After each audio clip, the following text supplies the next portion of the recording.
S ನಾನು ವಿಜಯನಗರ ಜಿಲ್ಲೆಯ ವರದಿಗಾರ.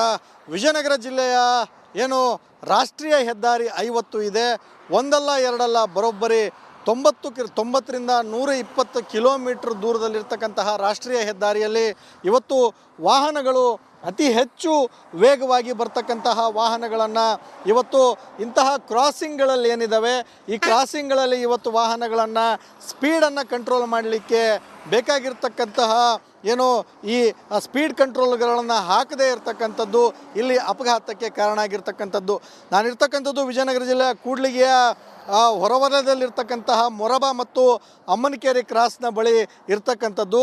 ಗಮನಿಸ್ಬೋದು, ರಾಷ್ಟ್ರೀಯ ಹೆದ್ದಾರಿ 50 ಇವತ್ತು ಏನು ತುಂಗಭದ್ರಾ ಜಲಾಶಯ ಏನಿದೆ ಟಿ ಬಿ ಡ್ಯಾಮಿಂದ ಹಿಡಿದು ಸಂಪೂರ್ಣವಾಗಿ ಆಲೂರು ಗೇಟ್ವರೆಗೂ ಕೂಡ ಸಂಪೂರ್ಣ ಹಲವು ಕಡೆ ಫ್ಲೈಓವರ್ಗಳನ್ನು ಮಾಡಲಾಗಿದೆ, ಹಲವು ಕಡೆ ಏನು ಸರ್ವಿಸ್ ರಸ್ತೆಗಳನ್ನು ಮಾಡಲಾಗಿದೆ. ಆದರೆ ಇಂತಹ ಜಾಗದಲ್ಲಿ ನಾವು ಗಮನಿಸ್ಬೋದು ಅತಿ ಹೆಚ್ಚು ಅಪಘಾತಗಳು ಆಗ್ತವೆ ಅಂತಕ್ಕಂಥದ್ದು.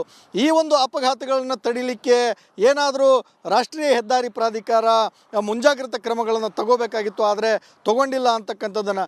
ಆ ಭಾಗದಲ್ಲಿ ಬರ್ತಕ್ಕಂತಹ ಜನರು ನಿಲ್ಲಲಿಕ್ಕೆ ಒಂದು ರೋಡ್ ಹಂಪ್ಸ್ಗಳನ್ನು ಹಾಕಲಾಗಿದೆ, ವಾಹನಗಳು ಸ್ಪೀಡ್ ಕಂಟ್ರೋಲ್ ಮಾಡಲಿಕ್ಕೆ ರೋಡ್ ಹಂಪ್ಸ್ಗಳನ್ನು ಹಾಕಲಾಗಿದೆ. ಆದರೆ ಹೈವೇಯ 4 ಭಾಗಗಳಲ್ಲೂ ಕೂಡ ಕನಿಷ್ಠ ಕಂಟ್ರೋಲ್ ಮಾಡಲಿಕ್ಕೆ ದೂರದಲ್ಲಿ ರೆಡ್ ರಿಫ್ಲೆಕ್ಟರ್ಗಳಾಗಲಿ ಅದರ ಜೊತೆಗೆ ಇಲ್ಲಿ ಮುಂದೆ ಕ್ರಾಸಿಂಗ್ ಇದೆ ಅಂತಕ್ಕಂತಹ ಬೋರ್ಡ್ಗಳನ್ನಾಗಲಿ ಅಳವಡಿಸ್ತಕ್ಕಂತಹ ಕೆಲಸವನ್ನು ಏನು ರಾಷ್ಟ್ರೀಯ ಹೆದ್ದಾರಿ ಪ್ರಾಧಿಕಾರ ಮಾಡಬೇಕಾಗಿತ್ತು. ಈ ಒಂದು ಕಾರಣದಿಂದಾಗಿ ಸಾಕಷ್ಟು ಅಪಘಾತಗಳಾಗ್ತವೆ. ಕಳೆದ 6 ತಿಂಗಳಲ್ಲಿ ಸುಮಾರು 4-5 ಸಾವುಗಳಾಗಿರ್ತಕ್ಕಂಥದ್ದು. ಜೊತೆಗೆ ಏನು ಕೇರಳದಿಂದ ಬರ್ತಾ ಇರತಕ್ಕಂತಹ ಟೂರಿಸ್ಟ್ ಬಸ್ಗಳು ಕೂಡ ಇದೇ ಭಾಗದಲ್ಲಿ ಉರುಳು ಬಿದ್ದಿದ್ದು. ಇಂತಹ ಅಪಘಾತಗಳು ಮತ್ತು ಜೀವಗಳನ್ನು ಉಳಿಸಲಿಕ್ಕೆ ರಾಷ್ಟ್ರೀಯ ಹೆದ್ದಾರಿ ಪ್ರಾಧಿಕಾರ ಮುಂಜಾಗ್ರತಾ ಕ್ರಮಗಳನ್ನು ಏನು ತಗೋಬೇಕು, ಆ ರಾಷ್ಟ್ರೀಯ ಹೆದ್ದಾರಿ ಪ್ರಾಧಿಕಾರ ಮುಂಜಾಗ್ರತಾ ಕ್ರಮಗಳನ್ನು ತಗೊಳ್ಳಿಕ್ಕೆ ವಿಫಲ ಆಗಿದೆ ಅಂತಲೇ ಹೇಳ್ಬೋದಾಗಿದೆ.